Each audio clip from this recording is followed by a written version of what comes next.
আলোচনার সূচনাতে জানতে চাচ্ছি, পাবনাবাসী কেমন আছেন আপনারা? আওয়াজ দিয়ে বলতে হবে, কেমন আছেন আপনারা? আপনাদের কণ্ঠের আওয়াজই প্রমাণ করবে আগামীর বাংলাদেশ কোরআনের বাংলাদেশ। আপনাদের কণ্ঠের আওয়াজই প্রমাণ করবে আগামীর বাংলাদেশ ইসলামের বাংলাদেশ। আপনাদের কণ্ঠের আওয়াজে প্রমাণ করবে আগামীর বাংলাদেশ টুপিওয়ালাদের বাংলাদেশ। আপনাদের কণ্ঠের আওয়াজে প্রমাণ করবে আগামীর বাংলাদেশ আলিমদের বাংলাদেশ। নাস্তিকবাদীদের ক্ষমতার চেহারা দেখতে চাই না, ইসলাম প্রতিষ্ঠা করতে চাই।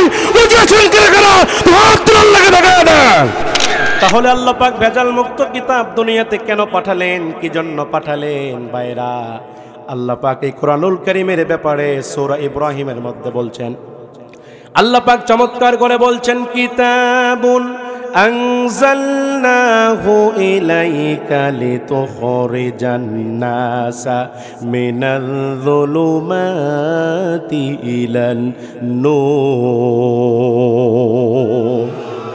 আল্লাহ রাব্বুল আলামিন বলেন, বান্দারে, এই কোরআনুল কারীম আমি আল্লাহ কেন নাজিল করলাম, কি জন্য নাজিল করলাম, বান্দারে শুনে নাও। যেই সকল মানুষগুলো জাহান্নামের পথে চলে গেছে, যেই সকল মানুষগুলো জাহান্নামের রাস্তায় চলে গেছে, যেই সকল মানুষগুলো অন্ধকারের ভিতরে পড়ে আছে, এই অন্ধকারের ভিতরে পড়ে থাকা মানুষগুলোকে আলোর পথ দেখাবার জন্য আমি আল্লাহ পাক কোরআন নাজিল করেছি। এই কোরআনটা আপনাকে আলোকিত করবে, এই কোরআনটা আপনাকে হেদায়েত দিবে। কিন্তু ভাইয়ের আমার দুঃখ লাগে, আফসোস লাগে, আজকে আমাদের ঘরে কোরআন আছে, আমাদের মাদ্রাসায় কোরআন আছে, আজকে প্রত্যেকটা জায়গায় কোরআন আছে, কিন্তু কোরআনের কোনো বাস্তব রূপ নাই। ঠিক কি না? আজকে কোরআন আমরা পড়তে পারি না, আজকে কোরআন আমরা পড়তে পারলেও মানতে পারি না। কোরআনটাকে আমাদের জীবনের সংবিধান হিসেবে গ্রহণ করতে পারি নাই। আমাদের রান্নাঘর থেকে রাষ্ট্রভবন পর্যন্ত যদি আপনি কোরআন মানতে পারতেন, তাহলে আমার বাংলাদেশে আর অশান্তি থাকতো না। ঠিক কিনা? মুসলমান ভাইয়ের আমার দুঃখ লাগে, আফসোস লাগে। আল্লাহ রাব্বুল আলামিন তাদের ব্যাপারে কত আফসোস করে বললেন, যারা এই কোরআনুল কারীম থেকে মুখটা ফিরিয়ে নেয়, যারা কোরআন থেকে দূরে সরে যায়, আল্লাহ পাক তাদের ব্যাপারে বলছেন। আল্লাহ রাব্বুল আলামিন বলেন, ওয়ামান আ'রাদা আন যিকরি ফাইন্না লাহু মাঈশাতান দানকা ওয়া নাহশুরুহু ইয়াওমাল কিয়ামাতি আ'মা। জোরে বলেন আল্লাহু আকবার, আরো জোরে বলেন আল্লাহু আকবার। আল্লাহ রাব্বুল আলামিন বলেন, যারা নাকি কোরআন থেকে মুখটা ফিরিয়ে নেয়, যারা নাকি কোরআনের বিধান থেকে দূরে সরে যায়, আল্লাহ রাব্বুল আলামিন বলেন তাদের দুনিয়ার জীবনটা হবে সংকীর্ণ। কার কথা? সবাই বলেন কার কথা? আল্লাহ বলেন তাদের দুনিয়ার জীবনটা সংকীর্ণ হয়ে যায়। ওয়া নাহশুরুহু ইয়াওমাল কিয়ামাতি আ'মা, এবং কিয়ামতের ময়দানে ওই বান্দাদেরকে আল্লাহ পাক অন্ধ করে সেদিন উঠাবে। কার কথা? আজকে দুঃখ লাগে ভাইয়ের আমার, আজকে দুনিয়ার সবকিছু আমরা বুঝি, দুনিয়াতে কেমনে চাকরি করতে হয় বুঝি, কেমনে ক্ষেত খামার করতে হয় বুঝি, কেমনে সংসার করতে হয় বুঝি, দুনিয়ার সব বুঝি, কিন্তু কোরআন বুঝি না। কথা বলেন না কেন? দুনিয়ার সব কিছু আমরা বুঝি, কিন্তু কোরআনটা বোঝার চেষ্টা করি না। এই জন্য আল্লাহ পাক আফসোস করে বলছেন, আফালা ইয়াতাদাব্বারুনাল কুরআনা আম আলা কুলুবিন আকফালুহা। ও দুনিয়ার মানুষ, তোমাদের কি হয়েছে? তোমাদের কি হলো?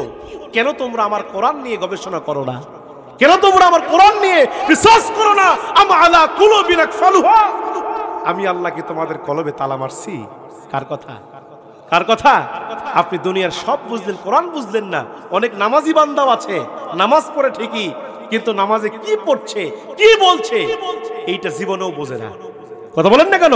আপনি নামাজের মধ্যে কি পড়তেছেন? আল্লাহর কোরআন বলছে, আপনি যখন নামাজে দাঁড়িয়ে দাঁড়িয়ে আল্লাহর সামনে দাঁড়িয়ে যখন সূরাতুল ফাতিহা তেলাওয়াত করছেন, হাদিসে কুদসির মধ্যে এসেছে আপনার প্রত্যেকটা কথার জবাব আমার আল্লাহ পাক দিয়ে দেয়। সূরা মায়েদা 6 নম্বর আয়াত, আল্লাহ বলছেন, যখন তোমরা নামাজের জন্য দাঁড়াবে, তোমরা 4টি কাজ সম্পন্ন করবে। ইযা কুমতুম ইলাস সালাহ ফাগসিলু ওয়ুজুহাকুম। 1 নম্বর, তোমাদের মুখমণ্ডল ধৌত করবে। কি করবে? আল্লাহ বলছেন 1 নম্বর, মুখমণ্ডল ধৌত করবে। ফাগসিলু ওয়ুজুহাকুম, তোমাদের মুখটা ধুয়ে নেবে। ওয়া আইদিয়াকুম ইলাল মারাফিক, 2 হাতের কনুসও ধৌত করে ফেলবে। 3 নম্বর, ওয়ামসাউ বিরুসিকুম, মাথা মেসে করে ফেলবে। ওয়া আরজুলাকুম ইলাল কাবাইন, পায়ের টাকনু পর্যন্ত ধৌত করে ফেলবে। এই 4টি ফরজ কাজ যখন তোমার হয়ে যাবে বান্দা, তখন তুমি নামাজের মুসাল্লায় দাঁড়িয়ে যাবে।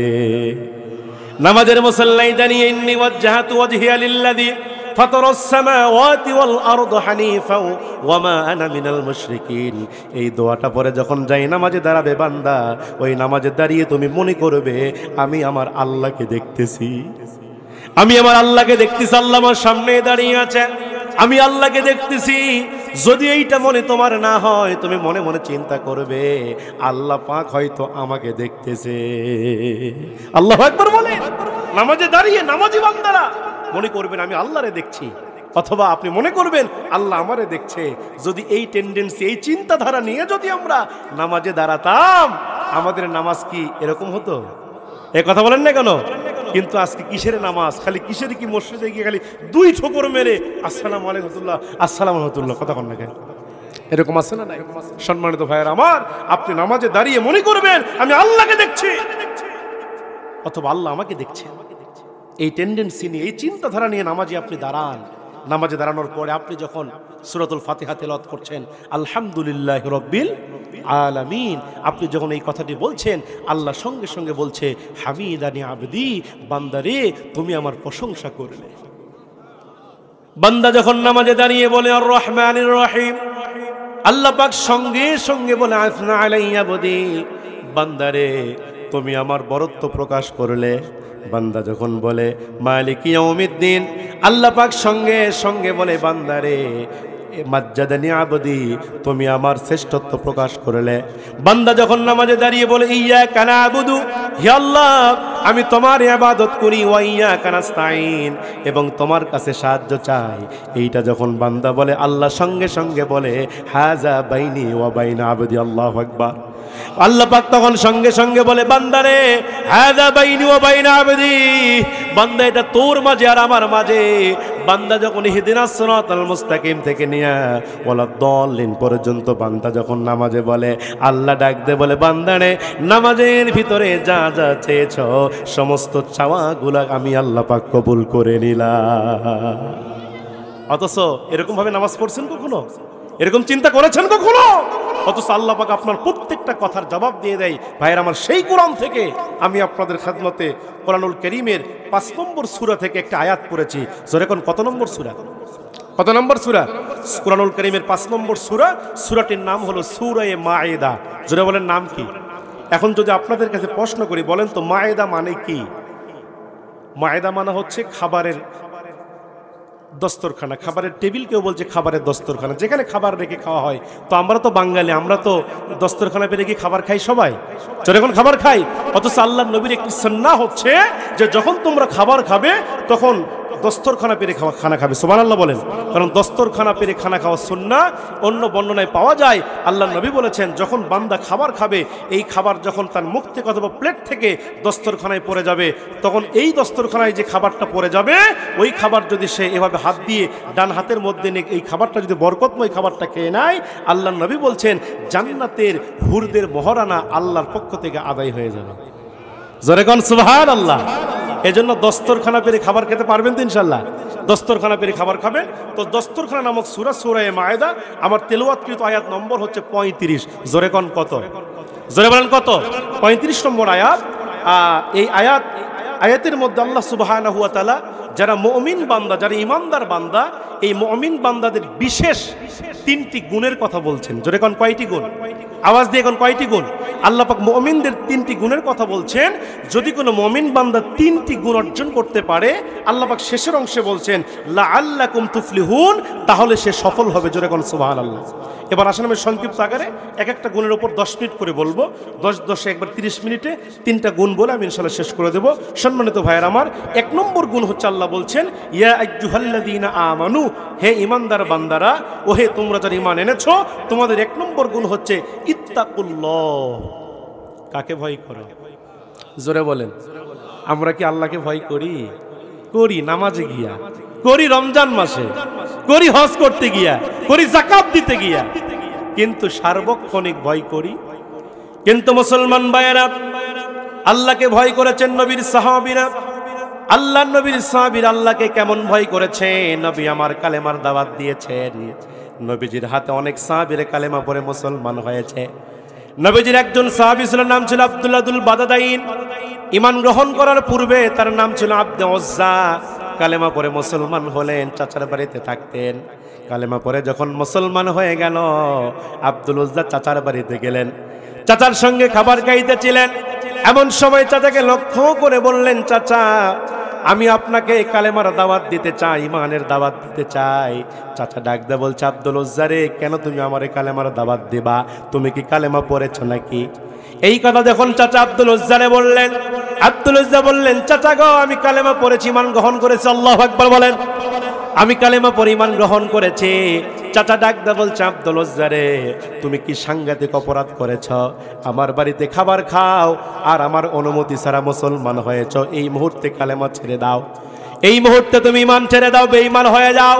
এই কথা যখন চাচা বললেন, আব্দুল উজ্জা ডাক দা বলছেন, চাচা গো যে ঈমান আমি একবার গ্রহণ করেছি চাচা, এই ঈমানের জন্য প্রয়োজনে জীবন দিতে রাজি আছি, কিন্তু ঈমান দিতে রাজি নাই। আল্লাহু আকবার গো। আব্দুল উজ্জা যখন এই কথা চাচারে বললেন, চাচা ডাক দা বলতে, আব্দুল উজ্জা তুমি যদি এই মুহূর্তে কালেমা না ছাড়ো, তুমি যদি ঈমান না ছাড়ো, তাহলে আমি যে তোমারে টাকা পয়সা দিয়েছি, সম্পদ দিয়েছি, সব ফিরিয়ে দাও। আব্দুল উজ্জা বললেন, চাচা গো অবশ্যই ফিরিয়ে দিব, তারপরও আমি কালেমা ছাড়বো না। সুবহানাল্লাহ বলেন। এই কথা যখন চাচা বললেন, আব্দুল উজ্জা তার কি করলেন? তাফসীরের মধ্যে পাওয়া যায়, আব্দুল উজ্জা তখন মুহূর্তের ভিতরেই তার চাচারা দেয়া সমস্ত সম্পত্তি ফিরিয়ে দিলেন। চাচাকে সমস্ত সম্পদ যখন ফিরিয়ে দিলেন, সম্পদ ফিরিয়ে দেওয়ার পরে এবার আব্দুল উজ্জা চাচাকে ডাক দা বলছে, চাচা গো আমি তোমার বাড়িতে থাকতে চাই না, তুমি আমার বিদায় দাও, আমি তোমার বাড়ি থেকে অনেক দূরে চলে যাব চাচা। এই কথা যখন আব্দুল উজ্জা চাচারে বললেন, চাচাকে এই কথা বলার পরে আব্দুল উজ্জা তার চাচার বাড়ি থেকে বিদায় নিয়ে রওনা করেছে। এমন সময় চাচা পেছন থেকে আব্দুল উজ্জারে ডাকলেন, আব্দুল উজ্জা চাচার কাছে আসলেন। আব্দুল উজ্জার চাচা ডাক দা বলছে, আব্দুল উজ্জা রে, তোর পরনের যে পোশাকটা দেখা যায়, আব্দুল উজ্জা তুই যদি এই মুহূর্তে কালেমা না ছাড়িস, ওই পোশাকটা তোরে খুলে দেওয়া লাগবে। নাউজুবিল্লাহ বলেন। আব্দুল উজ্জা তোর পরনের পোশাকটা খুলে দিতে হবে, যদি তুই কালেমা না ছাড়িস পোশাকটা খুলে দিতে হবে। এই কথা যখন আব্দুল উজ্জাকে চাচা বললেন, আব্দুল উজ্জা ডাকদা বলছেন, চাচা গো আপনি কি কথা শোনায় দিলেন? আমি তো 20 বছরের টকবগা যুবক, আমি আমার পোশাকটা কেমনে খুলবো? আমি কেমনে আপনার সামনে উলঙ্গ হয়ে যাব চাচা? আমি পোশাক খুলতে পারবো না। চাচা ডাকদা বলছেন, আব্দুল উজ্জা রে, তুই যদি পোশাকটা খুলে না দেস, তাহলে তুই কালেমা ছেড়ে দে। আল্লাহু আকবার। তাহলে তুই কালেমাটা ছেড়ে দে। এই কথা যখন চাচা বললেন, আব্দুল উজ্জা তিনি কালেমার জন্য তিনি কি করলেন, মুহূর্তের ভিতরে চাচার দেয়া পোশাকটাও খুলে ফেললেন। আব্দুল উজ্জা উলঙ্গ অবস্থায় চাচার বাড়ি থেকে দৌড়ে আসলেন মায়ের বাড়িতে। মা ছিল গরিব মানুষ, বৃদ্ধা মহিলা। আব্দুল উজ্জা মায়ের বাড়িতে আসার পরই এবার আব্দুল উজ্জা মায়ের দরজা ঠক ঠক করলেন। মা ভিতর থেকে দরজা খুলে দিল। মা বৃদ্ধ মহিলা দরজা খুলে দেওয়ার পরে দেখতেছে আমার ছিল উলঙ্গ অবস্থায় দাঁড়িয়ে আছে। এবার মা চক্ষুটা বন্ধ করলেন। চক্ষুটা বন্ধ করে মা ডাকদা বলছে, আব্দুল উজ্জা রে, এই অবস্থা তোর কি করে হলো জানতে চাই। আব্দুল উজ্জা বলছেন, মা গো দুঃখের কথা বলো না, আমি ঈমান গ্রহণ করেছি, কালেমা গ্রহণ করেছি। এই কালেমা গ্রহণ করার কারণে আমার চাচা আমার সম্পদ ফিরিয়ে দিছে, আমার চাচা আমার সমস্ত ধন সম্পদ ফিরিয়ে নিয়েছে। মা সর্বশেষ আমার চাচা কালেমার জন্য আমার পরনের পোশাকটাও খুলে নিয়েছে। এই জন্য আমি উলঙ্গ অবস্থায় তোমার বাড়িতে আসছি। মা তুমি আমার কাপড় দাও। মা ঘরের মধ্যে ঢুকে তিনি কোনো কাপড় পেলেন না, একটা কম্বল ছিল। মার ঘরে একটা কম্বল ছিল। আব্দুল উজ্জার মা একটা কম্বলকে 2টা টুকরো করলেন। আল্লাহু আকবার বলেন। 2টা টুকরা করে এবার আব্দুল উজ্জাকে কম্বলটা দিয়ে দিলেন। আব্দুল উজ্জা একটা কম্বল দিয়ে, অর্ধেক কম্বল দিয়ে তিনি সতর ডাকলেন, আরেকটা কম্বল দিয়ে তিনি ইজ্জত ডাকলেন। এবার আব্দুল উজ্জা মাকে ডাকদা বলছে, মা আমি তোমার বাড়িতেও থাকবো না, আমি তোমার বাড়ি থেকে বিদায় নেই, এই মুহূর্তে বিশ্বনবীর দরবারে চলে যাব। আব্দুল উজ্জা মায়ের কাছ থেকে চিরদিনের জন্য বিদায় নিলেন। মায়ের কাছ থেকে বিদায় নিয়ে ওই কম্বল পরিধান করে এবার আব্দুল উজ্জা উস্কো খুস্কো চুল নিয়ে, মলিন মাকা চেহারা নিয়ে আব্দুল উজ্জা তিনি এক পা দুপা করতে করতে তিনি বিশ্বনবীর দরবারে গিয়ে হাজির হলেন। আল্লাহর নবীর দরবারে হাজির হয়ে সালাম দিলেন। নবী আমার সালামের উত্তর দিলেন। ডাক দা বলছেন, তুমি কে, তোমার বাড়ি কোথায়? আব্দুল উজ্জা বলছেন, নবী আমার বাড়ি অমুক জায়গা থেকে আসছি। নবী ডাক দা বলছেন, তুমি কি মুসলমান হয়েছো নাকি? বলে, আমি মুসলমান। আব্দুল উজ্জা বলছেন, আমি মুসলমান হয়েছি। মুহূর্তের ভিতরে আল্লাহর নবী ডাক দা বলছেন, আব্দুল উজ্জা, তুমি যেহেতু মুসলমান হয়েছ, এই জন্য তোমার নাম আব্দুল উজ্জা রাখা যাবে না। আজ থেকে তোমার নাম রেখে দিলাম আবুদুল্লাহ। আল্লাহু আকবার বলে। আব্দুল উজ্জা, এই উজ্জা নামটি মূর্তিদের নাম। লাত, মানাত, উজ্জা ওই সময় মক্কার মুশরিকরা মূর্তিদের নামের সঙ্গে মিলিয়ে নাম রাখতো। তুমি যেহেতু মুসলিম হয়েছো, ঈমান গ্রহণ করেছো, আজ থেকে তোমার নাম মূর্তির নামের সঙ্গে মিল রাখাই নামটা চলবে না। আজ থেকে তোমার নাম রেখে দিলাম আবুদুল্লাহ। সুবহানাল্লাহ বলবেন না? আল্লাহর নবী হাদিসে বর্ণনা করেছেন, আল্লাহ সুবহানাহু ওয়া তাআলার কাছে সবচাইতে দুইটা নাম হচ্ছে বেশি পছন্দের। এক নাম্বার হচ্ছে আব্দুল্লাহ, আর দুই নাম্বার আব্দুর রহমান। সুবহানাল্লাহ বলেন। এই নামগুলোকে আমরা রাখি, কিন্তু আমার দেশে দেখবেন মুসলমান ছেলে মেয়েদের নাম রাখে স্বপন, আছে না নাই? তপন, নান্টু, বল্টু, ঝল্টু, রকেট, আগুন, আছে না নাই? এজরকন আছে না নাই? আজকে মুসলমান ছেলে মেয়েদের নাম রাখা হয়। গত বছর একটা মাহফিলে এক জায়গায় গেলাম, ছোট্ট একটা বাচ্চা ছেলে সন্তান হয়েছে। যুবক এসে বলছে, হুজুর আমার ছেলের একটা নাম রেখে দেন। আমি বললাম, আপনি রাখেন আব্দুল্লাহ। সুবহানাল্লাহ বলবেন না? লোকটা ডাক দেয়, বলছে, হুজুর কি নাম বললেন? এই ডিজিটাল যুগে আপনি আব্দুল্লাহ নামটাই পছন্দ করলেন? আমি বললাম, ভাই আসমানের নিচে জমিনের উপরে এর চাইতে ভালো নাম আর হতে পারে না। সুবহানাল্লাহ বলেন। যুবক লোকটার পছন্দ হলো না, পরে নামার নামটা নিল না। পরে খোঁজখবর নিয়ে দেখি ছেলের নাম রাখছে রকেট। কি রাখছে? এ কথা কন না কেন? ওইটা যদি রোড অ্যাক্সিডেন্টে মারা যায়, ওর প্যান না খুললে বুঝতে পারবেন ওটা হিন্দু না মুসলমান। কথা কন না কেন? ওর আইডি কার্ড দিয়ে বোঝাই যাবে না, কারণ রকেট একজন মুসলমান সন্তানের নাম হতে পারে না। কথা বলেন ঠিক কিনা? আল্লাহর নবীর হাদিস, যখন কোনো সন্তান জন্মগ্রহণ করে, ওই সন্তান জন্মের পরে 5টা সুন্নাত আদায় করতে হয়। কয়টা সুন্নাত? এখন কয়টা? 1 নম্বর সুন্নাহ নবীজি বলেছেন, 1 নম্বর সুন্নাহ হচ্ছে সন্তান জন্মের পরে এই সন্তানের ডান কানে আজান দাও। কি করো? ডান কানে কি দাও? ডান কানে আজান দাও, আর বাম কানে ইকামত দাও। 2 নম্বর সুন্নাহ হচ্ছে সন্তানের নারী যখন কেটে দেওয়া হয়, ওই সময় সন্তানের মুখে কিসমিস চিবিয়ে, খেজুর চিবিয়ে অথবা মধু ওই সন্তানের মুখের মধ্যে দাও। সুবহানাল্লাহ কোন? 3 নম্বর সুন্নাহ হচ্ছে সন্তানের বয়স যখন 7 দিন হয়ে যায়, ওই সময় আকিকা দাও। যেরকম কি দাও? ছেলে সন্তান হলে 2টা বকরি দাও। কয়টা বকরি? 2টা বকরি। মেয়ে সন্তান হলে 1টি বকরি দাও। এবং 4 নম্বর সুন্নাহ হচ্ছে যখন আকিকা দেয়া হবে, ওই সময় ইসলামিক একটা নাম রাখো। কি নাম? ইসলামিক নাম, যেই নামগুলো অমুসলিম রাখতে পারে না এমন নাম রাখতে হবে। আর 5 নম্বর হলো সন্তানের বয়স যখন 21 দিন হবে, 24 দিন অথবা 27 দিন হবে, ওই সময় সন্তানের মাথার চুলগুলো কেটে, পুরো চুলগুলো কেটে রোদে শুকিয়ে এই চুলের ওজন পরিমাণ স্বর্ণ অথবা রৌপ্য আল্লাহ রাস্তায় সাদাকা করো। এই 5টা সুন্নাত যদি কোনো বাবা ওই সন্তানের জন্য আদায় করে, ওই সন্তানকে হেফাজত করবেন কে? জোরে বলে, হেফাজত করবেন কে? সম্মানিত ভাইয়ের আমার, নবীজি বলছে, আব্দুল উজ্জা, আজ থেকে তোমার নাম আব্দুল উজ্জা না, আজ থেকে তোমার নাম কি রেখে দিলাম? আব্দুল্লাহ। এবার রসুল বলছে, আব্দুল্লাহ তোমার কি বাড়িঘর আছে? বলি, ইয়া রাসূলুল্লাহ আমার বাড়িঘর কিছু নাই, আমি গরিব মানুষ। বিয়ে করছো? বলে, না বিয়েও করি নাই। নবী বলছেন, তাহলে তুমি আজ থেকে আসহাবে সুফফায় থাকবে। আসহাবে সুফফা হলো মসজিদের আঙ্গিনা, মসজিদের বারান্দা। ওই সকল সাহাবীরা সেখানে থাকতেন যাদের স্ত্রী সন্তান ছিল না, টাকা পয়সা কিছুই ছিল না, বাড়িঘর ছিল না, ওই সকল সাহাবীরা আসহাবে সুফফায় থাকতেন। নবীজি বলছে, আব্দুল্লাহ তুমি আজ থেকে আসহাবে সুফফায় থাকবে এবং রাত্রিবেলায় কোরআন তেলাওয়াত করবে। সুবহানাল্লাহ গান। কারণ কোরআন তেলাওয়াত করলে ঈমান বাড়ে না কমে? কোরআন বলছে সূরা আনফাল, ইন্নামাল মুমিনুনা আল্লাযীনা ইযা যুকিরাল্লাহ ওয়াজিলাত কুলুবুহুম ওয়া ইযা তুলিয়াত আলাইহিম আয়াতুহু যাদাতুহুম ঈমানা। জোরে বলি আল্লাহু আকবার।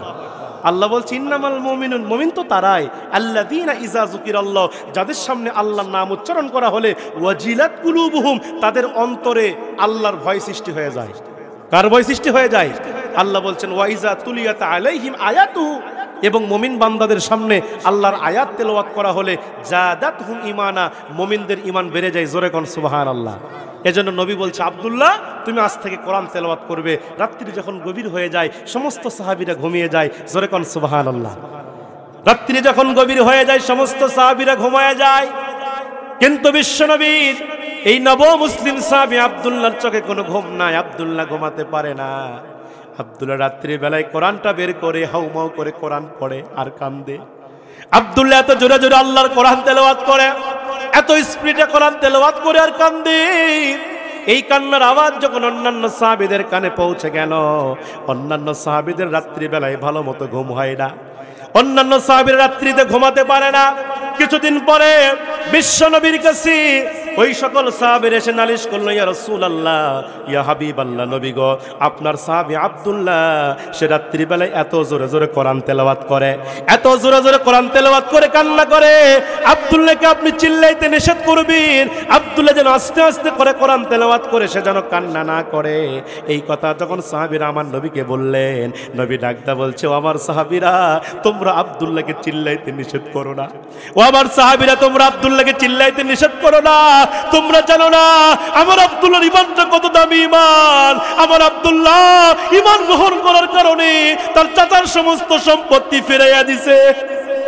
ও আমার সাহাবীর, আব্দুল্লাহকে তোমরা চিল্লাইতে নিষেধ করো না। শুধু তাই নয়, আমার আব্দুল্লাহ ঈমান গ্রহণ করার কারণে সে পরনের পোশাকটা পর্যন্ত খুলে দিয়েছে। আল্লাহু আকবার। তোমরা আব্দুল্লাহকে চিল্লাইতে নিষেধ করো, তার ঈমানটা বড় দামি ঈমান। মুসলমান ভাইরা, এই কথা যখন নবী আমার সাহাবায়ে কেরামকে বললেন, ওই দিনের পর থেকে সাহাবীরা আর নালিশ করলেন না। বিশ্বনবী কিছুদিন পরে তাবুক যুদ্ধের ডাক দিলেন, সাহাবায়ে কেরামকে এক জায়গায় করলেন। নবী আমার সাহাবায়ে কেরামকে লক্ষ্য করে বললেন, সাহাবীরা, এই মুহূর্তে তাবুক যুদ্ধের ময়দানে যেতে হবে, তোমাদের মালগুলো এক জায়গায় করো, তোমাদের মালগুলো এক জায়গায় জমা করো। বিশ্বনবী যখন এই কথা বললেন, আল্লাহর নবীর সাহাবীরা এই ঘোষণা পাওয়ার পরে মদিনার সমস্ত সাহাবীরা তারা তাবুক যুদ্ধের ময়দানে যাওয়ার জন্য মালগুলো এক জায়গায় করলো। আবু বকর সিদ্দিক তিনি তার মালগুলো জমা দিলেন, হযরত ওমর তিনিও দান করলেন, হযরত আলী তিনিও দান করলেন, হযরত ওমর তিনিও দান করলো। এমনকি মহিলা সাহাবীরা পর্যন্ত নাকের ফুল খুলে খুলে যুদ্ধের ময়দানে দান করলো, গলার হার খুলে খুলে যুদ্ধের ময়দানে দান করলেন। সমস্ত সাহাবীদের দান যখন এক জায়গায় হয়ে গেছে, হযরত আব্দুল্লাহ তিনি পাশে দাঁড়িয়ে হাউমাউ করে কান্না করে, আল্লাহু আকবার বলে। আব্দুল্লাহ হাউমাউ করে পাশে দাঁড়িয়ে যখন কান্না করে, নবী আমার তার কান্না শোনার সঙ্গে সঙ্গে আমার নবীজি আব্দুল্লাহর কাছে দৌড়ে গেলেন। আব্দুল্লাহর কাছে দৌড়ে যাওয়ার পরে আমার নবীজি আব্দুল্লাহকে লক্ষ্য করে বলছে, আব্দুল্লাহ তুমি এখানে দাঁড়িয়ে দাঁড়িয়ে কান্না করছো কেন? সমস্ত সাহাবীরা তো তাবুক যুদ্ধের জন্য দান করতেছে, আর তুমি এখানে দাঁড়িয়ে দাঁড়িয়ে কান্না করছো কেন? আব্দুল্লাহ তোমার কি হয়েছে আমারে খুলে বলো।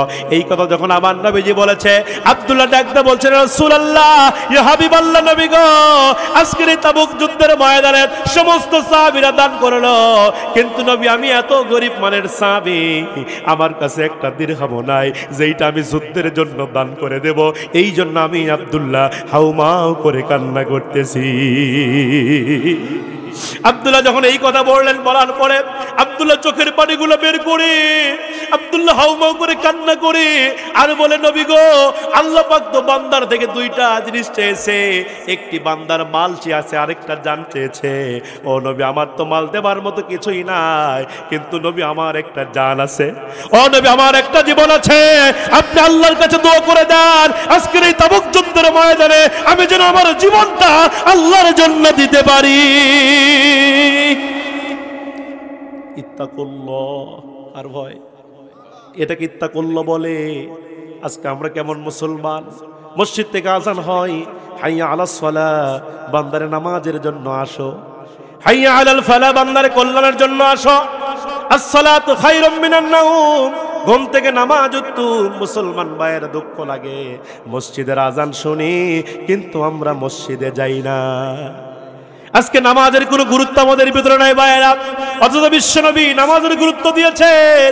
নবী আমার মৃত্যুর আগে স্ত্রীর কথা বলে নাই, সন্তানের কথা বলে নাই, নবীজির শেষ বাক্য ছিল আসসালাত আসসালাত ওয়া মা মালাকাত আইমানুকুম, নামাজ নামাজ নামাজ, আমার উম্মতেরা নামাজ ছেড়ে দিও না। সেই নামাজ আমরা উম্মতেরা পড়ি না, ওয়াজ শুনতে রাজি আছি, নামাজ পড়তে এই কথা বলেন না কেন? অথচ নামাজের গুরুত্ব সবচাইতে বেশি। আজকেই যদি ফজরের নামাজের পূর্বে একজন অমুসলিম ভাই যদি ঈমান গ্রহণ করে তার প্রথম দায়িত্ব কি? ফজরের নামাজ। একজন অমুসলিম ভাই যদি যোহর নামাজের পূর্বে ঈমান গ্রহণ করে তার প্রথম দায়িত্ব কি? কিয়ামতের ময়দানে নবীজি বলছে আউয়ালু মা ইউহাসাবু বিহিল আবদু ইয়াউমাল কিয়ামাতিস সালাহ, কিয়ামতের ময়দানে সর্বপ্রথম আল্লাহ পাক বান্দার থেকে নামাজের হিসাব নেবেন। নবীজি মৃত্যুর আগে একবার হুশ একবার বেহুশ, অসুস্থ নবী, মসজিদে নববীতে রাসূল যেতে পারছে না, মৃত্যুর 5 দিন আগের ঘটনা। আল্লাহ নবীর সমস্ত সাহাবীরা মসজিদে নববীতে গেলেন, বেলাল আযান দিল, কিন্তু নবীজি মসজিদে যায় না, অসুস্থ। এবার নবীজির সাহাবীরা চিন্তার মধ্যে পড়ে গেলেন, নবীজি আসে না, সময় হয়ে যাচ্ছে নামাজের, আজকে রাসূল নাই, কিন্তু এই জামাতের ইমামতি আজকে কে করবে? সাহাবীরা অস্থির হয়ে গেলেন। অস্থির হবার পরে তারা মনে মনে চিন্তা করলেন নবীজি হয়তো আর আসবে না, তবে জামাতের ইমামতি কে করবে? সাহাবীরা তখন মাশওয়ারা করলেন, পরামর্শ করলেন, পরামর্শ করে তার সিদ্ধান্ত নিলেন যে আল্লাহর নবীর পরে সবচাইতে দামি যেই মানুষটাই পৃথিবীতে, তার নাম হলো আবু বকর সিদ্দিক। জোরে কোন সুবহানাল্লাহ। আবু বকর সিদ্দিক রাদিয়াল্লাহু, কারণ নবীজি বলেছেন গোটা পৃথিবীর উম্মতের আমল যদি এক পাল্লায় দেওয়া হয় আর আমার আবু বকর সিদ্দিকের আমল যদি আরেক পাল্লায় দেওয়া হয়, আল্লাহর নবী বলেছেন আবু বকর সিদ্দিকের আমলের পাল্লাটা বেশি ভারী হয়ে গেছে। নবীজি বলেন আবু বকর আমার হিজরতের সাথী। নবীজি আবু বকরকে বলেছে আবু বকর তুমি হবে আমার হিজরতের সাথী আবু বকর, কিন্তু এই হিজরত হবে রাতের বেলা। নবীজি যেদিন আবু বকরকে এই কথা বলেছিলেন, ইতিহাস প্রমাণ করে আবু বকর সিদ্দিক সেদিন থেকে আর কোনোদিন বিছানায় পিঠটা লাগাই নাই। আল্লাহু আকবার বলেন। সে আবু বকর সিদ্দিককে সাহাবীরা সিলেক্ট করলেন যে সে ইমামতি করবে।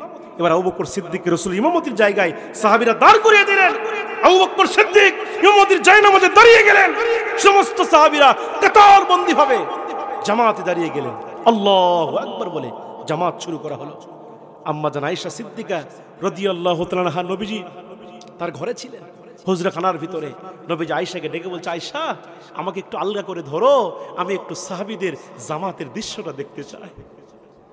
আয়েশা আমাকে আলগা করে ধরো, আমি একটু সাহাবীদের জামাতের দৃশ্যটা দেখতে চাই।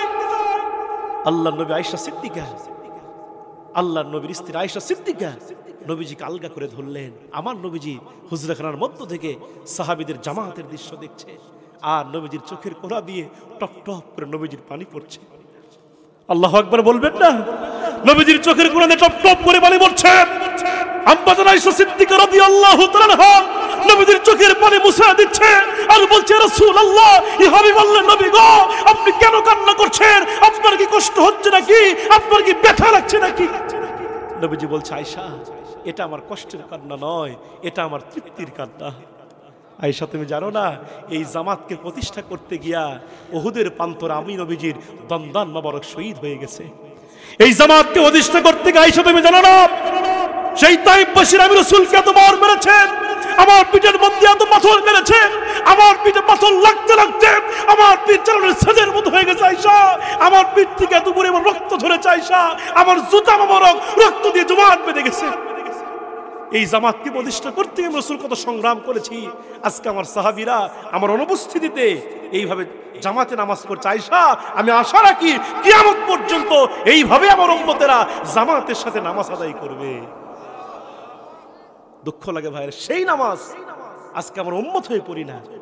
আবার বেনামাজে কিছু লোক পাওয়া যায়, খালি কলার ঝোঁকায় কয়, হুজুর আমি নামাজ না বললে কি হবে, আমার ঈমান ঠিক আছে। কথা বল না, এরকম কিছু লোক আছে না, বলে হুজুর নামাজ না বললে কি হবে, ঈমান ঠিক আছে। এরকম বাটপার আছে না নাই? নবীজির হাদিস, বাইনাল আবদি ও বাইনাল কুফরি তারকুস সালাহ, কে বান্দা আর কে কাফের, এর পার্থক্য হলো নামাজ। আজকে নামাজ পড়তে চায় না, নামাজ পড়তে চায় না, আবার বলে ঈমান ঠিক আছে। ভাইরা না, নামাজের মাধ্যমে ঈমান অর্জন করা যায়। নবীজির সাহাবী হযরতে আব্দুল্লাহ আল বাদাদাইন বলছেন, রাসূলুল্লাহ আমি চাই, আমার তো মাল নাই, কিন্তু আমার একটা কি আছে, যখন কি আছে, আমার একটা জান আছে, জীবন আছে, আপনি একটু আল্লাহর কাছে দোয়া করে দেন, আমি যেন আমার এই জীবনটা আল্লাহর জন্য দিতে পারি। নবীজি আমার মুহূর্তের মধ্যে বললেন, আব্দুল্লাহ যাও যাও গাছের একটা বাকল আনো। বিশ্ব নবীর সাহাবী হযরত আব্দুল্লাহ মুহূর্তের ভিতরে গাছের একটা বাকল ছিঁড়ে আনলেন। আমার নবীজি আব্দুল্লাহর এই জায়গাতে গাছের বাকলটা পরায়া দিলেন। নবী আমার আব্দুল্লাহর এই বাম হাতের ভিতরে গাছের বাকলটা পরায়া দিলেন। গাছের বাকলটা পরানোর পরে আমার নবীজি আব্দুল্লাহর জন্য দুইটা হাত তুলে দোয়া করছে, আল্লাহ আমি আব্দুল্লাহ রক্তকে কাফেরদের জন্য হারাম করে দিলাম, আপনি আব্দুল্লাহ রক্তকে কাফেরদের জন্য হারাম করে দেন। এই উল্টা দোয়া যখন আমার নবীজি করতেছিল, আব্দুল্লাহ আবার কান্না শুরু করে দিল। নবী আমার ডাক দেয়া বলে, আব্দুল্লাহ তুমি আবার কেন কান্না শুরু করে দিলা জানতে চাই। আব্দুল্লাহ ডাক দেয়া বলছেন, রাসূলুল্লাহ আমি চাইলাম যুদ্ধে শহীদ হতে, আমি চাইলাম আমার জীবনটা আল্লাহর জন্য উৎসর্গ করে দিতে, কিন্তু আপনি আমার জন্য উল্টা দোয়া করলেন কেন, আমার রক্তকে কাফেরদের জন্য হারাম করলেন কেন। এই উল্টা দোয়া করার কারণে আমি আব্দুল্লাহ কান্না করতেছি। আমার নবীজি ডাক দেয়া বলে, আব্দুল্লাহ রে তোমার কান্না বন্ধ করে দাও, কান্না বন্ধ করে দাও।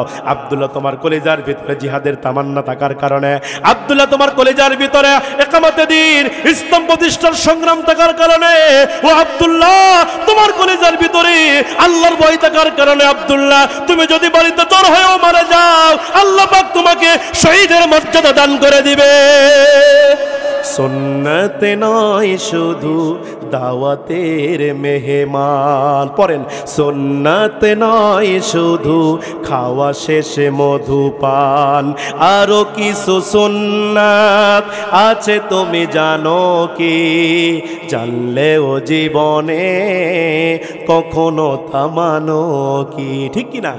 সুন্নাত কোরআনের সমাজ বিনির্মাণে বহিরি সকল পথ বাড়িয়ে চলা, সুন্নাত দাওয়াতে দিনের পাশাপাশি ইসলাম রক্ষায় হাতে তলোয়ার তোলা।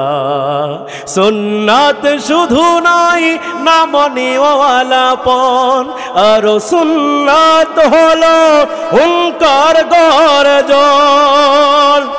সুন্নাত শুধু নয় পাগড়ি মাথায় দেয়া, আরো সুন্নাত হলো রাষ্ট্রনায়ক হওয়া। মোহাব্বতে তার সুদিনের সাথী তুমি, মোহাব্বতে তার সুদিনের সাথী তুমি, দৌড়দিনেও তার পাশে থাকো কি, আরো কিছু সুন্নাত আছে তুমি জানো কি, জানলেও জীবনে কখনো তা মানো কি। জোরে বলেন মারহাবা। আমার ভাইয়ের এটাই হচ্ছে ইমান। ইমানের তো দাবি এটাই। ইমান যেমন আল্লাহর কোরআন, ইমান তো হচ্ছে এটাই যেমন মসজিদে আল্লাহর কোরআন দিয়ে নামাজ হবে, সেই কোরআন দিয়ে এই সমাজ এবং রাষ্ট্র চলবে। কথা বলেন ঠিক কিনা। ইমান তো হচ্ছে এটাই। শুধু খাবার পর মিষ্টি খাওয়া সুন্নাত নয়, প্রয়োজনে রাজপথে ইসলাম আন্দোলন করে বাংলার জমিনে ইসলাম প্রতিষ্ঠা করাও এর চাইতে বড় সুন্নাত, ঠিক কিনা বলে। এই সুন্নাত পালন করতে গিয়ে আমার বাংলাদেশে কত আলেমরা নির্যাতিত হয়েছে। কথা বলেন না কেন। এই সুন্নাত পালন করতে গিয়ে আমার বাংলাদেশের কত আলেমরা হাতের মধ্যে হ্যান্ডকাপ পড়তে হয়েছে, কোমরের মধ্যে বেড়ি পড়তে হয়েছে, এমনকি কোরআনের কথা বলতে গিয়ে কোরআনের পাখিদেরকে জেলের মধ্যে বন্দী করে ইনজেকশন পুশ করে হত্যা পর্যন্ত করা হয়েছে, ঠিক কিনা বলে। আমি বলতে চাই পাবনাবাসীকে, কি অপরাধ ছিল সেই কিংবদন্তি আলেম মতিউর রহমান নিজামীর। এই কথা বলেন না কেন। কি অপরাধ ছিল মতিউর রহমান নিজামীর, কি অপরাধ ছিল কাদের মোল্লার, কি অপরাধ ছিল আল্লামা দিলওয়ার হোসেন সাঈদীর। আল্লামা সাঈদীকে যারা বাংলার জমিন থেকে বিদায় করেছো, হত্যা করেছো, তোমাদের বিচার বাংলার জমিনেই হবে, একটাকে ছেড়ে দেওয়া হবে না, হবে না। কোনো ঠিক কিনা। আল্লামা সাঈদী তো সেই মানুষ ছিলেন যিনি আল্লাহর এই কোরআন নিয়ে সারা পৃথিবীতে ঘুরেছেন। আল্লামা সাঈদী তো সেই মানুষ ছিলেন যিনি 50 বছর কোরআন বুকে নিয়ে সারা পৃথিবীতে এই কোরআনের তাফসীর করেছেন। আল্লাহু আকবার বলেন। আল্লামা সাঈদীর মাহফিল হাজার হাজার নয়, লক্ষ লক্ষ মানুষের সমাগম হতো। আল্লামা সাঈদী সেই বীর চট্টলার ময়দানে আপনারা দেখেছেন সেই ভিডিওগুলো। আল্লামা সাঈদীর মাহফিল 5 দিন ধরে হতো। আল্লামা সাঈদী সাহেবের মাহফিলে লক্ষ লক্ষ জনতার উপস্থিতি। আল্লামা সাঈদী কোরআন হাতে নিয়ে বলতেন, এই লক্ষ লক্ষ জনতা আমি সাঈদীর আকর্ষণে আসে না, এই মানুষগুলো আসে আল্লাহর কোরআনের আকর্ষণে। এই কথা বলেন না কেন। আল্লামা সাঈদী তো সেই মানুষ ছিলেন, আল্লামা সাঈদী তো সেই মানুষ ছিলেন যার হাতে হাত রেখে অসংখ্য মুসলিমরা কালেমা পড়ে মুসলমান হয়েছে। কথা কোন ঠিক কিনা। আল্লামা সাঈদী তো সেই মানুষ ছিলেন যিনি মাঝে মাঝেই বলতেন ভেজা বেড়ালের মতো 500 বছর বেঁচে থাকার লাভ নাই, সিংহের মতো 1 ঘন্টা বাঁচতে চায়। কথা বলেন না কেন পাবনার মুসলমান? আল্লামা সাঈদী সাহেব তো এমন একজন মানুষ, আজ থেকে 15 বছর 14 বছর আগে যা বলে গেছে আমার বাংলাদেশে তো 100 মিলে গেছে। কথা কোন ঠিক কিনা? আল্লামা সাঈদী বলেছিলেন এমন একটা সময় আসবে পালাবার জন্য ইন্দুরের গর্তও খুঁজে পাওয়া না। কথা বলেন না কেন? আল্লামা সাঈদী বলেছিলেন গাছের গোড়া থেকে এমন একটা ঝাঁকুনি দেওয়া হবে মামু বাড়ি দিল্লি গিয়ে পড়বা। জায়গা হয়েছে বাংলাতে? জোরে কোন জায়গা হয়েছে? আবার সে দিল্লিতে গিয়ে ষড়যন্ত্র বন্ধ নাই, মাঝে মাঝেই বলতেছে যে কাছেই আছি, চট করে ঢুকে যাব। কথা কোন না? এরকম কথা আমরা শুনতেছি না? বলতেছে কাছে আছি, চট করে ঢুকে যাব। আমরাও বলি কোনো সমস্যা নাই, আপনি আসেন। কথা কন না কেন? কথা কন না কেন? আপনারা আসেন, আপনার দেশ, আপনার বাবার দেশ, আপনি আসবেন না কি আসবে? আসেন। আপনি চট করে ঢুকে গেলে আমরা বাঙালি ফট করে আয়না ঘরে ঢুকাবো। কথা বলেন না কেন? নির্যাতন কি কম করেছে? কথা বলেন না কেন? ইসলাম যেখানে তাদের বাধা, সেখানে কোরআন যেখানে বাধা, সেখানে বাংলাদেশের নিরীহ আলেমদেরকে মিথ্যা মামলা দিয়ে রোজাকার বানিয়েছে। কতক্ষণ ঠিক না? আমরা এই নির্যাতন কি ভুলে গেছি? যখন ভুলে গেছি, অনেক তাফসির মাহফিলগুলোকে তারা বন্ধ করেছে। আপনাদের পাবনা জেলার সবচাইতে বড় প্রোগ্রাম হতো দারুল আমান ট্রাস্টের মাহফিল। কথা বলেন না কেন? আমি শুনেছি, আমি সেই ট্রাস্টের পাশে প্রোগ্রাম করেছি, আমি আতাইকুলাতে প্রোগ্রাম করেছি, আমি ট্রাস্টের মাহফিলের ব্যাপারে শুনেছি। সেখানে আমি গত বছর শুনেছিলাম মুফতি আমির হামজা সেই মাহফিলে তাফসীর করার কথা, কিন্তু এই স্বৈরাচার ফ্যাসিবাদী সরকার মুফতি আমির হামজাকে স্টেজে উঠতে দেয় না। কথা বলেন ঠিক কিনা? আজকে সেই জালিমদেরকে জানাতে চাই, তোমরা আসো আজকে পাবনার এই মাহফিলগুলোতে বাধা দিয়ে দেখো, পাবনার মুসলমান জুতা পিটা করবে, জুতা পিটা করবে, একটাকে ছেড়ে দেওয়া হবে না। কথা কোন ঠিক কিনা?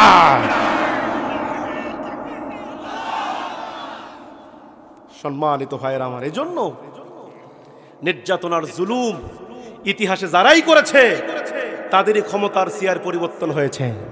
কথা বলেন না কেন? এই পৃথিবীতে নির্যাতন করেছিল সেই নমরুদ, সে কি টিকে আছে? জোরে কোন টিকে আছে?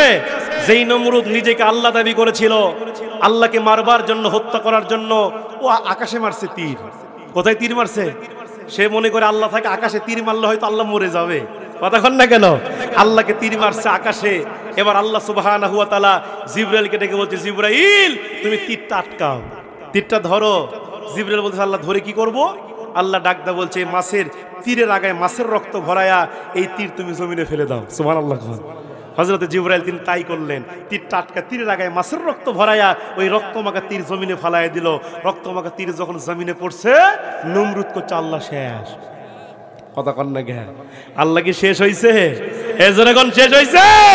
সেই নমরুদকে আল্লাহ কি দিয়ে মারছে?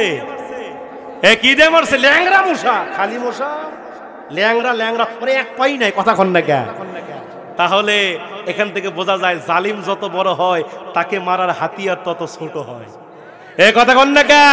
নমরুদকে আল্লাহ ল্যাংরা মশা দিয়ে মেরেছে, ফেরাউনকে আল্লাহ লোহিত সাগরের পানি খাওয়া ইঁদুরের মতো চুবায় চুবায় মেরেছে, ফেরাউনকে মাহাজের মাধ্যমে মেরেছে। আর বাংলাদেশের এই লেডি ফেরাউন হাসিনাকে বাংলাদেশের তরুণ ছাত্র যুবকেরাই খতম করেছে। কথা বলেন ঠিক কিনা? কি করে নাই বলেন? সে মাঝে মাঝেই বলতো 41 সাল বন্ধ থাকবো। আপনারা কি মন খারাপ করতেছেন? মন খারাপ করতেছেন আপনারা? হক কথা আমারে বলতে হবে। আল হাক্কু মুররুন, সত্য কথা তিতা লাগবে। কথা কন না কেন? ওয়ালা তালবিসুল হাক্কা বিল বাতিল, আল্লাহ বলে হকের সঙ্গে বাতিলের সংমিশ্রণ করো। এই স্বৈরাচার কি করে নাই? ক্ষমতার চেয়ারে টিকিয়ে থাকার জন্য সে মাঝে মাঝেই বলতো 41 সাল পর্যন্ত থাকবো। কথা কন না কেন? আল্লাহ বলে বেশি বাহাদুরি করিস না, 41 কে 2024 সালে তোর ব্যাটারি ফিউজ হয়ে যাবে। এই কথা কন না কেন? আপনারা দেখেছেন আমার এই দেশে যেদিন 5 August long march to Dhaka, যেদিন আমার বাংলাদেশের এই ছাত্র জনতা তরুণ যুবকেরা যেদিন ঢাকার রাজপথে নেমেছিল, ওই 5 আগস্ট কিন্তু এই ফ্যাসিবাদী সরকার কিন্তু সেনাপ্রধানদেরকে চাপ প্রয়োগ করেছিল। সে বলেছিল ছাত্রদের বুকে গুলি চালাও, ছাত্রদেরকে হত্যা করো, রক্তের বন্যা বয়ে দাও, লাশের পর লাশ ফেলে দাও, তারপর আমাদের ক্ষমতার চেয়ে থাকতে হবে। কথা কন না কে? সেদিন সেনাপ্রধান বলেছিলেন অসম্ভব, কয়জনরে গুলি মারবো, একজনরে গুলি মারলে আরেকজন গুলির সামনে বুক পেতে দেয়। আল্লাহু আকবার বলেন। একজন ছাত্র বুকে গুলি চালালে আরেকজন ছাত্র এসে গুলির সামনে বুকটা পেতে দেয়, মারো গুলি। আল্লাহু আকবার বলেন। আপনারা দেখেন নাই সেই রংপুর আবু সাঈদ পুলিশের গুলির সামনে দাঁড়িয়ে এক এক করে 4টি গুলি মেরে তার বুকটা ঝাঁঝরা করে দেওয়া হয়েছিল। আবু সাঈদ চলে গেছে, কিন্তু আমার বাংলাদেশের লক্ষ লক্ষ আবু সাঈদের মতো যুবকরা তৈরি হয়ে গেছে। কথা বলেন না কেন? এক মীর মুগ্ধ চলে গেছে, আমার বাংলাদেশে হাজার হাজার মুগ্ধর মতো যুবকরা রাজপথে নামার জন্য শাহাদাতের মিছিলে শহীদ হয়ে গেছে। কথা কোন ঠিক কিনা? সেনাপ্রধানরা বলল সম্ভব না, পরিবেশ পরিস্থিতি আমাদের অনুকূলে নাই, পরিবেশ ঘোলাটা, আপনি পদত্যাগ করেন। সেদিন ফ্যাসিবাদী সরকার বলেছিল আমারে সময় দেন 2 দিন। কয়দিন? 2 দিন সময় দেন, আমি একটু চিন্তা ভাবনা করে দেখি। সেনাপ্রধান সেদিন বলেছিলেন আপনাকে সময় 2 দিন নয়, আপনাকে সময় দিলাম 45 মিনিট। জোরে কোন কত মিনিট? এই জোরে কোন কত মিনিট? ছাত্র জনতার শাহবাগ থেকে গণভবনে আসতে মাত্র 45 মিনিট লাগবে। যদি এর ভিতরে আপনি দেশ ছাড়তে পারেন আপনার জীবনটা বাঁচবে, যদি এর ভিতরে দেশ ছাড়তে না পারেন আপনার হাড্ডি পর্যন্ত খুঁজে পাওয়া যাবে না। ঠিক কিনা বলেন? সেদিন রান্না করা ভাতই খাইতে পারছিল? যখন পারছে। আল্লাহ বলছে এটাই হচ্ছে আমার খেলা। ওয়ামাকারু ওয়ামাকারাল্লাহ আল্লাহু খায়রুল। আল্লাহ বলছে দুনিয়ার মানুষ ষড়যন্ত্র করে, আমি আল্লাহ কৌশল করি। আমার কৌশলের কাছে দুনিয়ার কোনো ষড়যন্ত্র টিকে থাকতে পারে? যেমন ফেরাউন, সে চিন্তা করেছিল আমি মুসাকে হত্যা করে ফেলবো, নিজেকে আল্লাহ দাবি করেছে, কিন্তু হযরতে মূসা আলাইহিস সালামকে আল্লাহ পাক টিকে রেখেছেন, কিন্তু ফেরাউনকে খতম করেছেন কে? সাইয়্যিদিনা হযরতে মূসা আলাইহিস সালামকে আল্লাহ পাক বললেন মুসা যাও ফেরাউনকে কালেমার দাওয়াত দাও, ইযহাব ইলা ফিরাউনা ইন্নাহু তাগা, ফেরাউন তো তাগুত হয়ে গেছে, তাকে কালেমার দাওয়াত দাও। এই কথা যখন আল্লাহ মুসাকে বললেন, মুসা ডাকদা বলছে আল্লাহ কালেমার দাওয়াত তো দিব ঠিক আছে, কিন্তু আমার জিহ্বা তোতলা। জিহ্বা কি? তোতলা মানুষের রাগ কম না বেশি? দেখবেন এই পাবনার ভিতরে যারা তোতলা দেখবেন তাদের রাগ কিন্তু আছে না নাই? জোরে কোন আছে না নাই? তোতলা মানুষের কথা আটকে যায় কিন্তু ওর হাতের কাম হয়ে যায়। ঠিক কিনা? মুসা ডাকদা বলছে আল্লাহ আমি তোতলা, আমার রাগ বেশি। আমি যখন রাগ করে আমার মাথার চুল পাগড়ি ভেদ করে দাঁড়িয়ে যায়, কারণ মুসা নবী চালাক কম না বেশি? জোরে বলেন। মুসা নবী এত চালাক ছিল, তাফসীর ইবনে কাসিরের বর্ণনায় আসছে মুসা একদিন আল্লাহকে প্রশ্ন করছে আল্লাহ আমি মুসা এমন 3টা কাজ করতে পারি, আপনি আল্লাহ পারেন না। আল্লাহু আকবার বলেন। আল্লাহ ডাকদা বলছেন ও মুসা, ও মুসা বেশি চালাকি কিন্তু ভালো নয়। মুসা ডাকদা বলছে আল্লাহ আমি মুসা যা বলি সব সত্যই বলি, আমি মিথ্যা বলি না। আল্লাহ ডাকদা বলছেন ও মুসা কি এমন 3টা কাজ তুমি করতে পারো আমি আল্লাহ পারি না, জানতে চাই। মুসা ডাকদা বলছে আল্লাহ 1 নাম্বার হলো আমি মুসা খাইতে পারি, কিন্তু আপনি আল্লাহ খাইতে পারেন না। আল্লাহ কি খায়? প্রয়োজন আছে, কিন্তু মুসা খাই কিনা? 2 নম্বর মুসা ডাকদা বলছে আল্লাহ আমি মুসা ঘুমাইতে পারি, কিন্তু আপনি আল্লাহ ঘুমাইতে পারেন না। আল্লাহ কি ঘুমায়?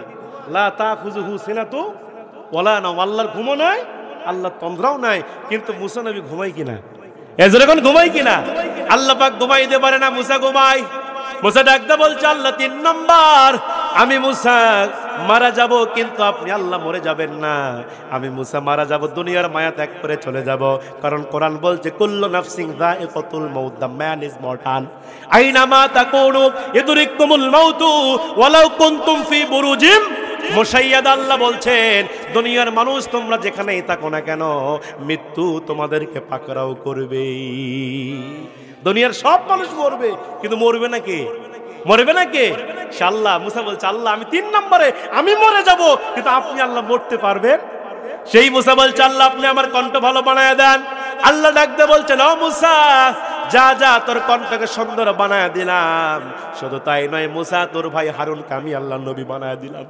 সুবহানাল্লাহ বলেন। মুসা আলাইহিস সালামের কণ্ঠ ভালো হয়ে গেল, ভাই নবী হলো। আমি পাবনাতে এর পূর্বে কমপক্ষে 20-25টা প্রোগ্রাম করেছি আমার জীবনে। আমি দেখেছি পাবনার মুসলমানরা ইসলামকে ভালোবাসে, কোরআনকে ভালোবাসে। পাবনার মুসলমানেরা ভাবনা ছাড়াই মুসলমান। এই কথা বলেন না কেন?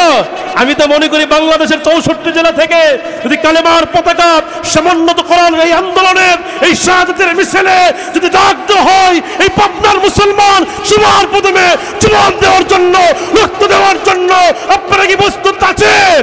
আপনারা কি আছেন? যদি হাত তুলে আল্লাহকে দেখায় দেন।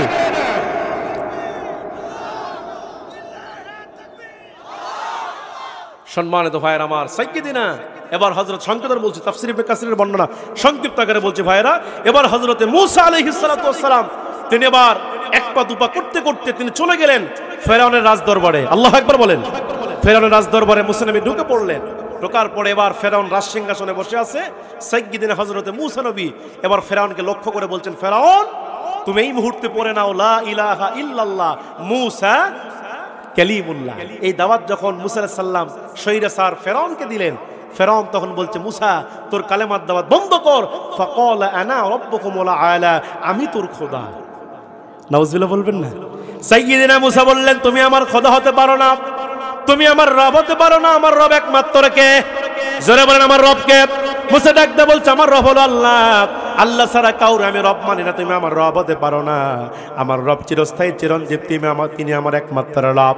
এই কথা যখন মূসা আলাইহিস সালাম বলল, ফেরাউন এবার রাগান্বিত হয়ে গেল।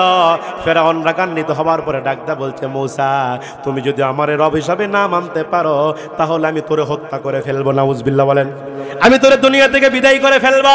এই কথা যখন ফেরাউন মূসাকে লক্ষ্য করে বললেন, এই কথা তোরে হত্যা করে ফেলবো।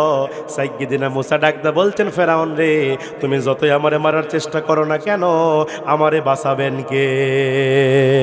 মূসা আলাইহিস সালাম বলছে, আল্লাহ আমারে বাঁচায় দিও, তুমি আমারে মারতে পারবা না। যেমন আল্লাহ পাক নবী হযরত ইব্রাহিম আলাইহিস সালামকে আগুনের মধ্যে বাঁচিয়েছিল, যেমন নবী ইউনূসকে মাছের পেটে বাঁচিয়েছিল, সেই আল্লাহ আমারে হেফাজত করবে। এই কথা যখন মূসা বললেন, ফেরাউন তখন রাগান্বিত হয়ে গেল।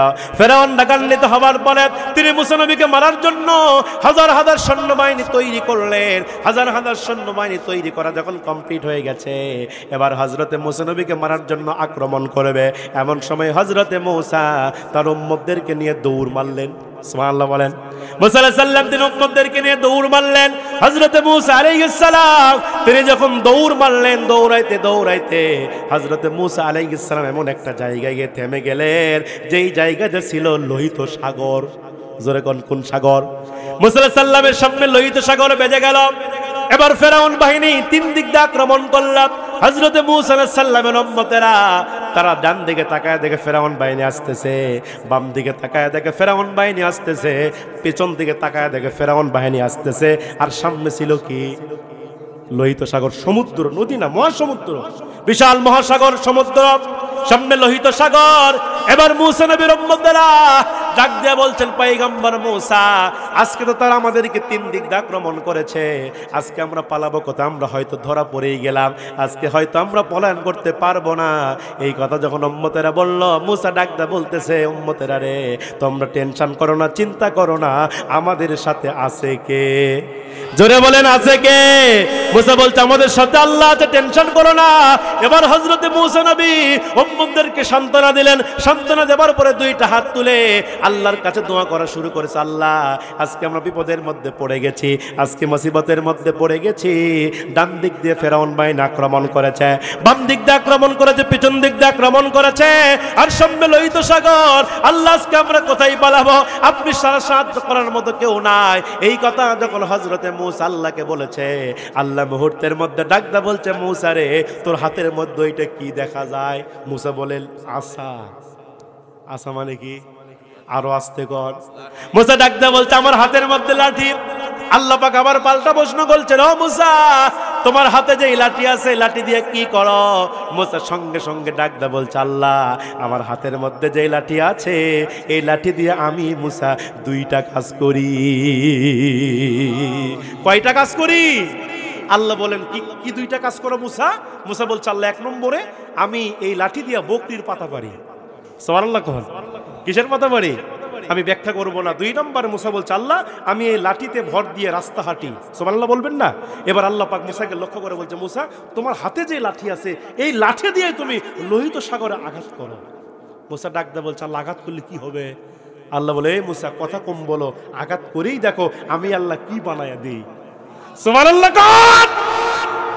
এবার হযরত মূসা আলাইহিস সালাম তার হাতে থাকা যে লাঠি ছিল, ওই লাঠি দিয়ে লোহিত সাগরের মধ্যে বাড়ি মারলেন, আঘাত করলেন। বাড়ি মারার সঙ্গে সঙ্গে ওই লোহিত সাগরের ভিতরে এক নয়, দুই নয়, তিন নয়, আমার আল্লাহ পাক 12টি রাস্তা বের করে দিলেন। আল্লাহু আকবার বলবেন না? রাস্তা কে বানায় দিল? এবার মূসা আলাইহিস সালামের সামনে যখন রাস্তা বের হয়ে গেল, মুসা নবীর মুখে মুস্কি মুস্কি হাসি, আর উম্মতদেরকে বলে, উম্মতেরা দেখো আল্লাহর সাহায্য নাজিল হয়ে গেছে, আল্লাহ আমাদের জন্য পালাবার জন্য রাস্তা বের করে দিয়েছে, সুবহানাল্লাহ। এবার হযরত মুসা আলাইহিস সালাম তার উম্মতদেরকে নিয়ে ওই লোহিত সাগরের রাস্তা দিয়ে রওনা করলেন। যাইতে যাইতে মুসা আলাইহিস সালাম উম্মতদেরকে নিয়ে যখন লোহিত সাগরের মাঝখানে গেলেন, এমন সময়, এ ভাই কথা কম বলবেন, আস্তে আস্তে বলেন, শেষ করে দেব ভাই, আস্তে বলেন কথা। যখন মুসা আলাইহিস সালাম উম্মতদেরকে নিয়ে লোহিত সাগরের মাঝখানে চলে গেছে, এমন সময় ফেরাউনের যারা অনুসারী ছিল এরা ডাক দেয়, বলছে, হে খোদা ফেরাউন, এত সুন্দর রাস্তা কে বানালো? ফেরাউন কাছে, আমি বানাছি। নাউজুবিল্লাহ কবেন না। ফেরাউন কাছে, আমি বানাছি। উম্মতেরা কাছে, আপনার এত পাওয়ার, এই লোহিত সাগরের মধ্যে এতগুলো রাস্তা আপনি বানাইছেন? ও আমাদের খোদা ফেরাউন, আপনি যদি রাস্তাগুলো বানায় থাকেন, উদ্বোধন কিন্তু আপনাকে করা লাগবে। এ কথা কথা ফিতা কিন্তু আপনাকেই কাটা লাগবে। ফেরাউন তখন মুহূর্তের মধ্যে বেকায়দায় পড়ে গেছে। মনে মনে চিন্তা করলেন দুইটা, জোরে কোন কয়টা? এক নাম্বার চিন্তা করলেন, যদি লোহিত সাগরের মাঝখানে গিয়া দুই ধারের পানি যদি এক জায়গায় হয়ে যায়, তাহলে আমি ফেরাউন শেষ। এ কথা কন না কে? আর যদি এই মুহূর্তে এই লোহিত সাগর রাস্তা দিয়ে রওনা না করি, তাহলে আমার খোদাগিরি চলবে না, ক্ষমতার চেয়ার থাকবে না, আগে চেয়ার বাঁচান লাগবে। এ কথা কন না কে? আগে চেয়ার বাঁচান লাগবে, যা হয় হোক পরে। এই ফেরাউন ক্ষমতার চেয়ার টিকিয়ে রাখার জন্য এবার লোহিত সাগরের রাস্তা দিয়ে রওনা করলেন। যাইতে যাইতে ফেরাউন বাহিনী যখন, এই কথা আসতে, ফেরাউন বাহিনী যখন লোহিত সাগরের মাঝখানে চলে গেছে, এমন সময় মুসা আলাইহিস সালাম কিনারায় উঠে গেছে, সুবহানাল্লাহ কোন। ফেরাউন যখন লোহিত সাগরের মাঝখানে, আল্লাহ পাক জিবরাইলকে ডেকে বলছে, ও জিবরাইল, এবার তুমি তোমার খেলা শুরু করে দাও। জিবরাইল বলছে, আল্লাহ, এই খেলার জন্য বহুদিন অপেক্ষা করছি। আগে হয়েছে কোয়ার্টার, আগে হয়েছে সেমিফাইনাল, আজকে যা হবে ফাইনাল ম্যাচ। এ কথা কন না কে? তার মানে খেলা হবে। এ জোরে কোন, খেলা হবে। এবার জিবরাইল খেলতে গিয়া ফেরাউনকে খালি দুই ধারে পানি দেখালে সাঁটা মারে। ফেরাউনের নাকের মধ্যে পানি, মুখের মধ্যে পানি খাওয়ার কথা, আল্লাহ আমি আপনার উপর ঈমান আনলাম। আল্লাহ করছে, এখন ঠেলার না। এ জোরে কোন, ঠেলার না। ঠেলাত পড়লে সব সোজা হয়। আমার বাংলাদেশের জালিমরা ঠেলাত পড়া বাংলা ছেড়ে ভারতে পালাতে বাধ্য হয়ে গেছে, কথা কোন ঠিক কিনা? এই জন্য মুসলমানদেরকে যেভাবে আমরা এবার এই আগস্ট আন্দোলন করেছি, জুলাই আন্দোলন করেছি, এই আন্দোলন যারাই জুলুম করবে তাদের বিরুদ্ধে অব্যাহত থাকবে। কথা বলেন ঠিক কিনা? এই জনগণকে বলতে চাই, যারাই জুলুম করবে এই বাংলাদেশ আজ যেন এরকম না হয়। তাফসীর মাহফিল করতে গেলে অনুমতির প্রয়োজন নাই, আল্লাহর কথা আল্লাহর জমিনে হবে। দুনিয়ার কোন নেতার কাছে অনুমতি রাখবে না, কথা কোন ঠিক কিনা?